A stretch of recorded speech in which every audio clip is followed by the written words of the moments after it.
Hi, Northaven friends, and welcome to Northaven Voices this week. This week, I am thrilled and excited to be interviewing JoAna Dwyer. Hi, JoAna. So glad to have you. Or afternoon. Yeah, it is afternoon. But it is afternoon. I'm delighted to be here and to be interviewed. Oh, good. Now, JoAna, and we'll find out why, lives in Guatemala, but is currently in Dallas visiting for a little while. So we just grabbed her while we had her here just so that we could get a good interview, and so glad. And it's a great opportunity. So, okay, JoAna. So why don't you tell us about you? Tell us all about your life. Where were you born, raised, and your life journey here a little bit? So. Yeah, in 3.5 minutes. Okay. I was born and raised in Dallas, graduated from high school from Thomas Jefferson in the first graduating class to go all the way through the school. So that tells you about when that was. 1959, a long time ago. And I grew up at Lover's Lane Methodist Church with Tom Shipp, and who really did influence my life.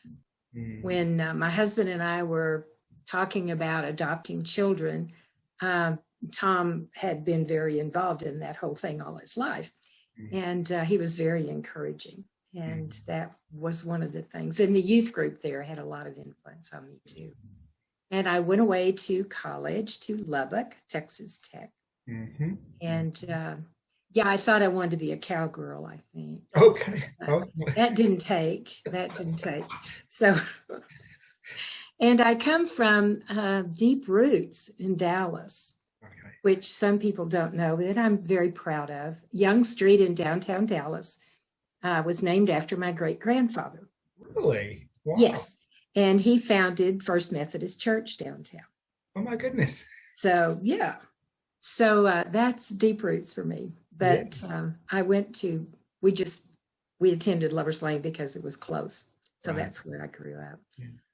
Then I stayed out in West Texas and married a man from McLean, Texas, which is a very small town. He grew up with 4 brothers, and I grew up with 3 sisters.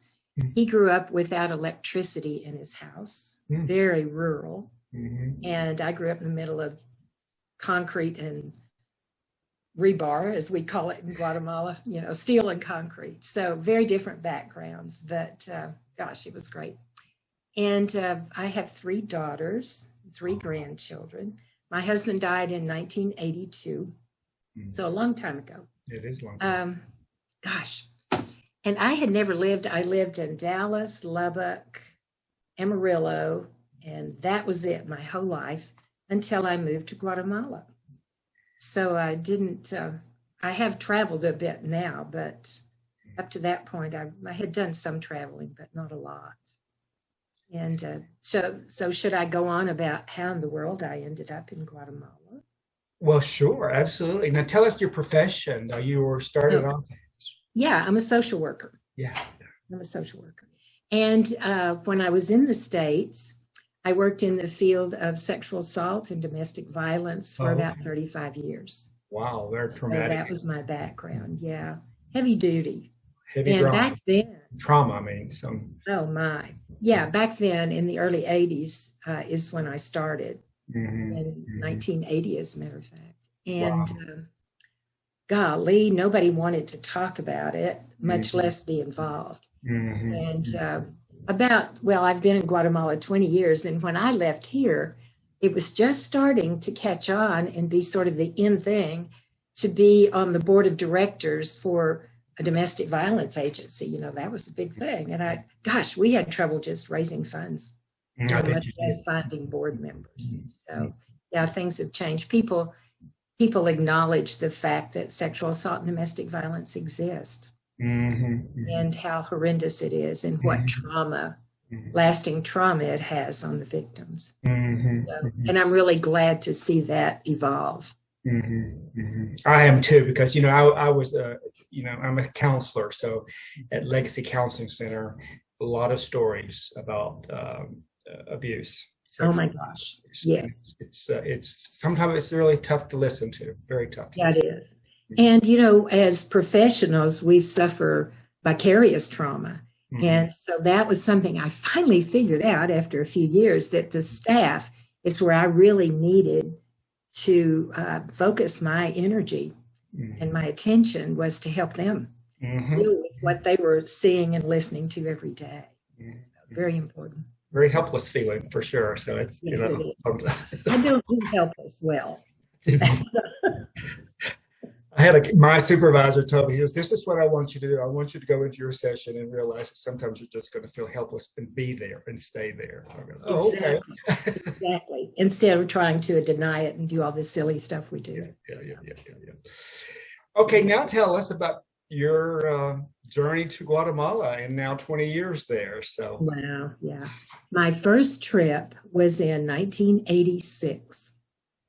And my job on that was with an outfit called Feed the Children out of Oklahoma City. A lot of people know about it. They had set up feeding stations all over Guatemala. okay. And when the families were coming in for food, they discovered how sick they were. And so they started putting together medical teams. And so that's who I went with in 1986. And my job was teaching people how to brush their teeth and their tongues. And I had to have a translator to do that. I couldn't do it with my English. But of course, the adults and the children thought it was pretty funny I was brushing my tongue. Yeah. But I had the sorest mouth in the world by the time I got through with that 10 things. So that was my introduction. Your dentist said you're brushing your teeth too much. Exactly. Instead of not enough, it was too much. Too much. But what happened is that my heart was captured by the Maya. And the Maya, to this day, don't have access to health care or education. And that's how you keep people oppressed in this world. And of course, they had already suffered centuries of that. And it still goes on today. And yeah, I observed how the people really did not have access and how oppressed they were. And my heart was captured. At the time, I was widowed with 3 little girls. So I didn't go back to live there permanently until 2001. Oh, okay. But I went every year with a short-term medical team.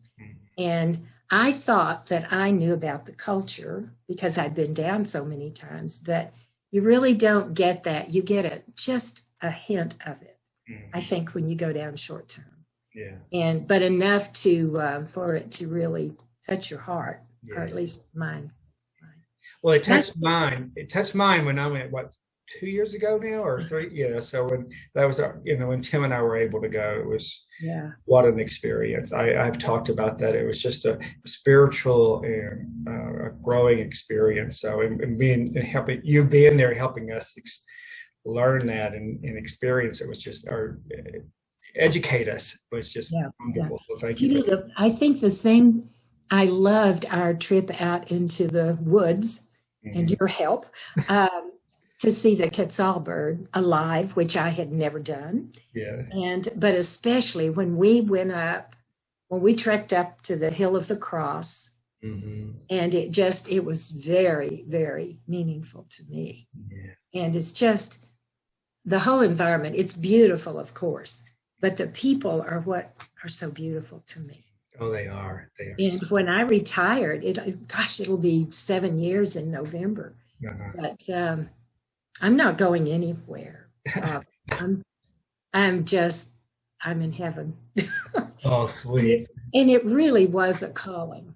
Yeah. And the way I got there is thanks to John Thornburg, who was very, very encouraging to me. And he said, you make sure that this is your calling, not somebody else's, but it's yours. And that was for me. And you just sort of do what your heart is telling you to do. And I think that's probably how God speaks to me the most. Yeah. Beautiful. But I have to think about it. I have to think about it. Well, that brings me. So tell us about your Northaven history. I moved back to Dallas from the Panhandle in 1992. Mm-hmm. And I did go visit First Church, Mm-hmm. and it reminded me too much of the church I was in Amarillo. Okay. And I said, no, this isn't for me. Northaven was too big. Mm-hmm. I mean, when you have an information booth that directs traffic, that's a little too big for me. Uh-huh. And I visited Northaven, and I'll never forget, it was around July the 4th, and the sermon was just amazing to me. And I met people, and I thought, wow, these people really care, but not only do they care, but they do something about it. And action. Absolutely. And I think that's sort of where compassion comes in. Yeah. You can feel, but unless you follow up with action, it's not really compassion. And I always think about Mother Teresa when I think about that. Yeah. So, but Northaven just grabbed my heart. Oh, but it scared me. I was so intimidated because of all the, the members who were on faculty and they were teaching in universities. And I thought, oh my goodness, but everybody is so accepting, and we come from very, very diverse backgrounds and situations, and everybody just accepts everybody. That's right. That's what I love. That's what I love about Guatemala. I I can connect to the intimidation feeling or overwhelmed. It's like, what? Yeah. Sometimes what am I doing here? I was sitting in those classes going like, I need a dictionary. Exactly. In fact, there was a word used last Sunday in Sunday school, and I thought, I have to look that one up. Exactly. But it's been a great experience for us as well. Oh, absolutely. Absolutely. So tell us, so how did you get involved with ODEAM? Now you're very instrumental in the founding of that, right? Yes. Yes. Yeah, you were the founding. I'm the founder. But Bob, nobody does anything by themselves. No, you're right. And without all the help, volunteer help that happened with ODEAM, it wouldn't have happened. And when I first went to Guatemala, I worked with another project and it was a Methodist ministry called Salud y Paz. Mm-hmm. And I left that after 4 years for personal reasons. And then a divorce was part of that. Mm-hmm. And I moved over to Lake Atitlan. And I said, I'm not gonna start another project. I'm just gonna see what happens here. Well, Hurricane Stan happened on October 5th of 2005. And all the access to the lake, all around the lake, all of the roads were blocked from the damage to the roads going in. They were impassable. So there were helicopters being flown in for medical supplies, for blankets, for clothes, food. I mean, it was devastating at the lake, and we really weren't ready for it. And so food was very important. Mm-hmm. And I and another young woman that I'm going to get to see again, May the 21st, I'm so excited, the day after I get back. She helped, and we got a grant for $10,000, and we bought food. And we were going to distribute to 5 different villages. And come to find out, 2 of them had already received a lot of food, and the 2 that had not were San Pablo, La Laguna, and San Juan, which are the 2 villages that ODEAM functions in to this day. And so we found people were coming out of the woodwork to help us package food. I mean, gringos that I thought never did anything for anybody else. They'd never learned to speak Spanish. They just, but they were just coming out of the woodwork. It was really heartwarming to see that happen. Yeah, it's just another demonstration, an example of how communities come together. Absolutely. When in need. That's need. Yeah. In crisis or a national disaster. So. And boy, this was one. Yeah. In fact, I was actually in the States on October 5th when it happened, and I couldn't get back home for 10 days. I had to delay my flight. Wow. I could get into Guatemala City to the airport, but I couldn't get back to the lake. It was all closed off. So that was quite a harrowing experience. I bet. And this representative from the U.S. Embassy couldn't find me. And I called just to make sure everybody was okay. And he said, he got on the phone. He said, "Where are you?" And I said, "I'm in Dallas." And he said, "You're not in Guatemala?" And I said, "No." And he said, "Okay, goodbye." I don't have time for you now. He was supposed to be responsible for me.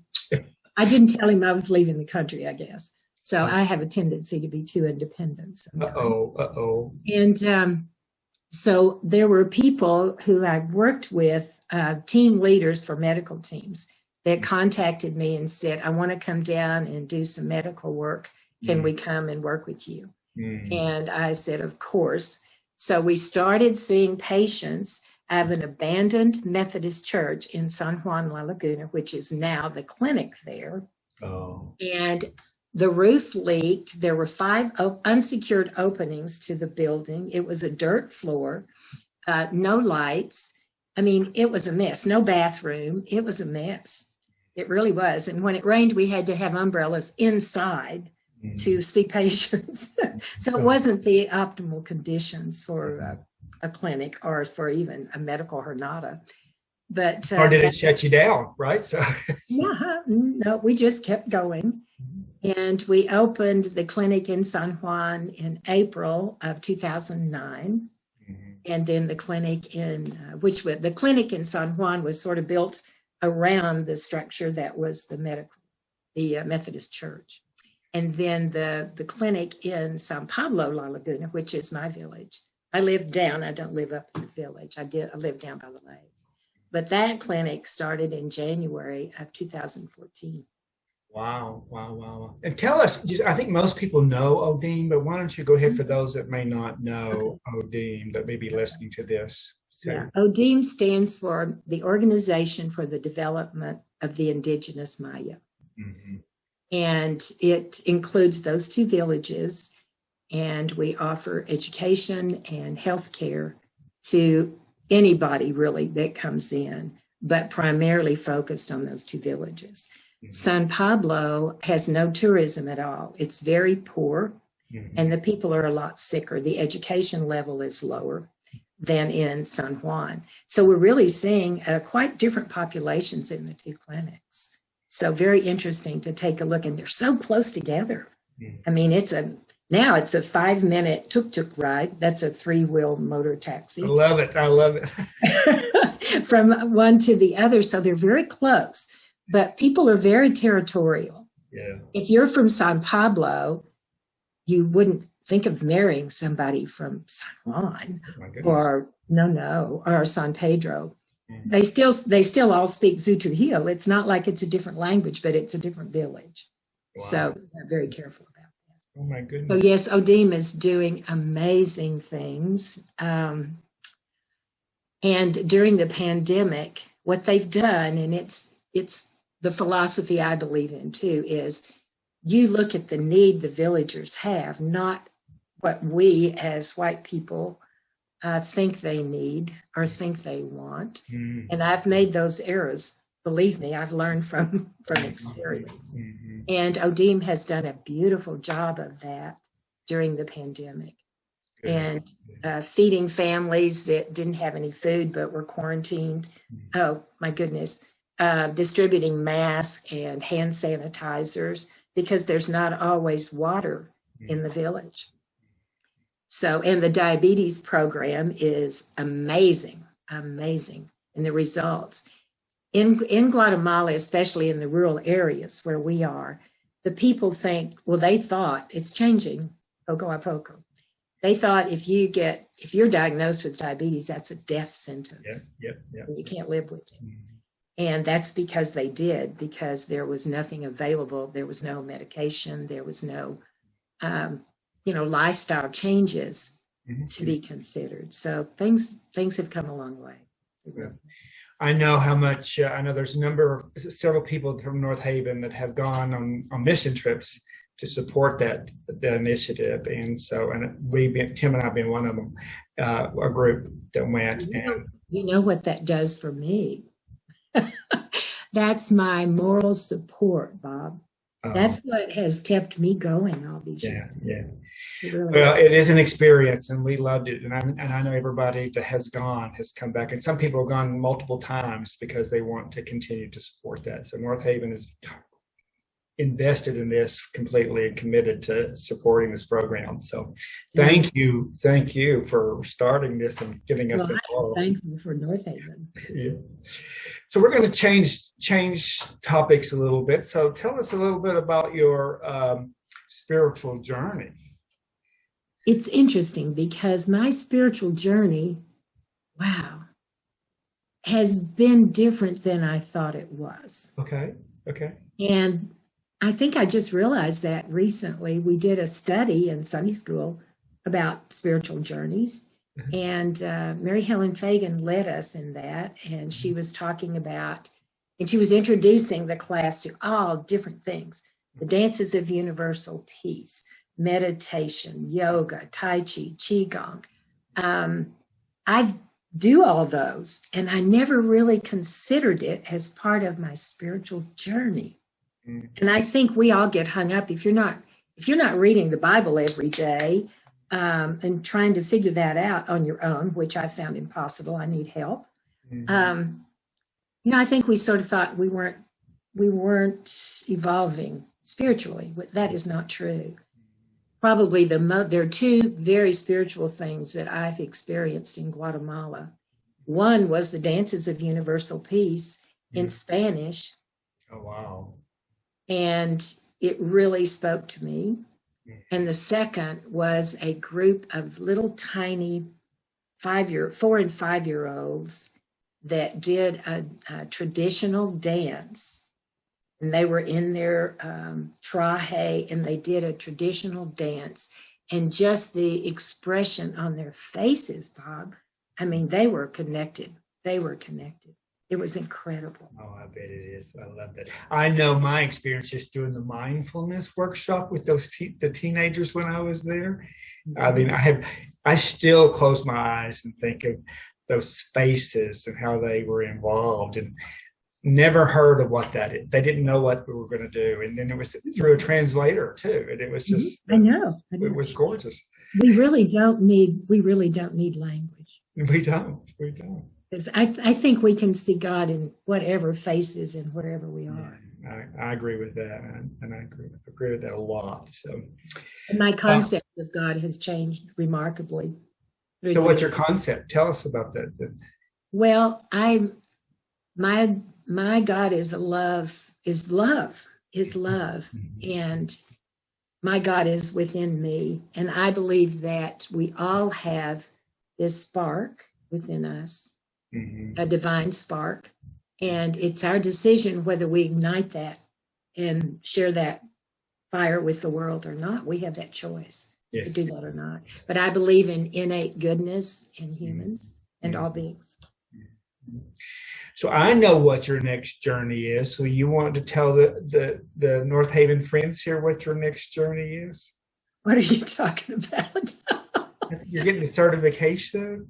Oh, yes, I am. I'm going on a little mini vacation, and I'm going up into the Ozarks, and I'm going to see Crystal Bridges and stay at a place called the Cliffs.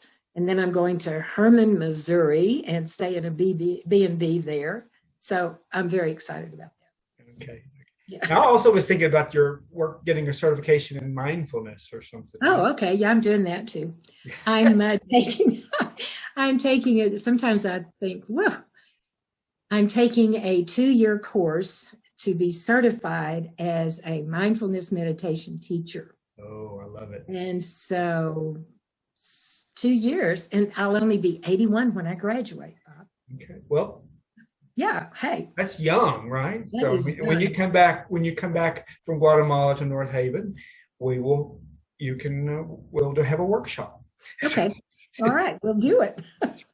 We'll plan on that. So, and another thing I've done that's really interesting to me is I've enrolled in the Brain Health Project at UT Dallas.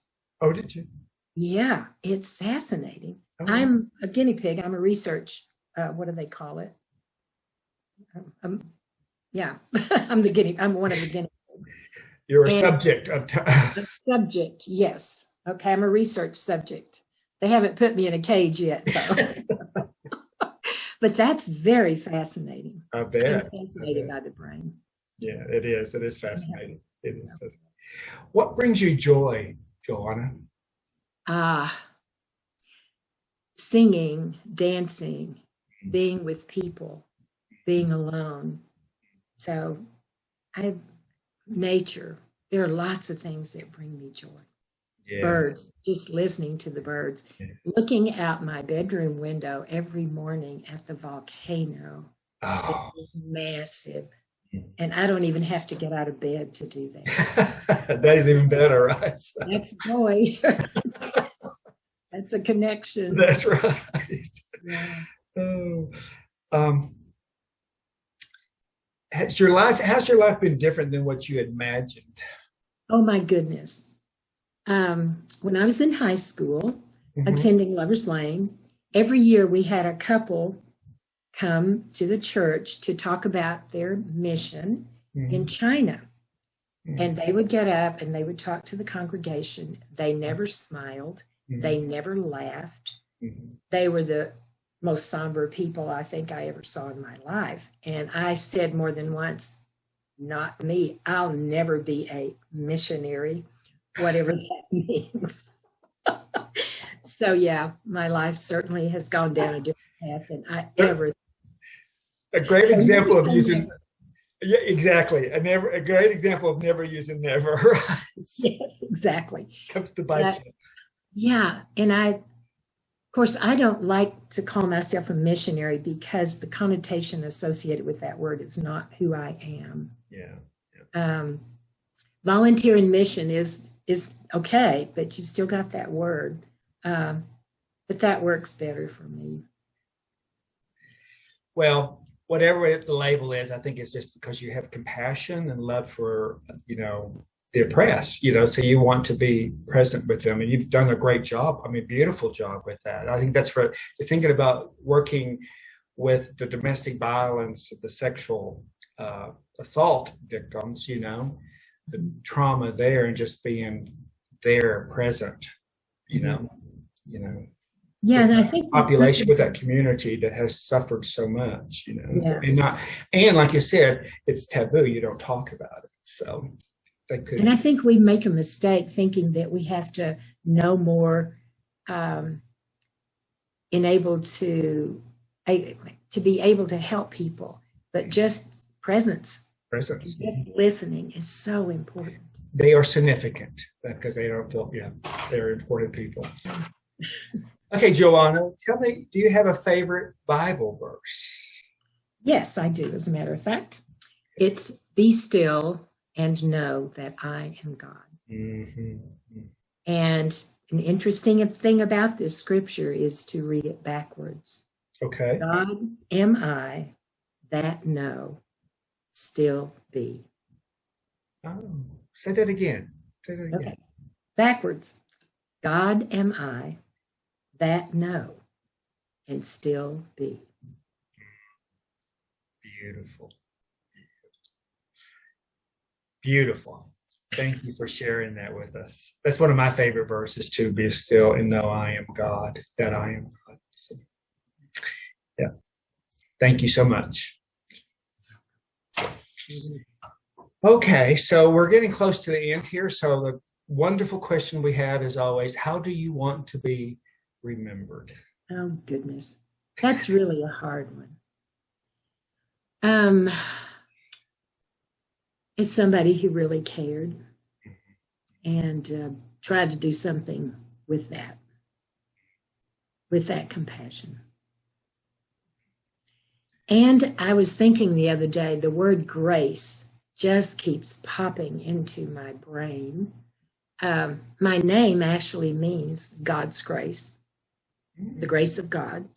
And I think I'd like to be remembered as somebody who was grace-filled.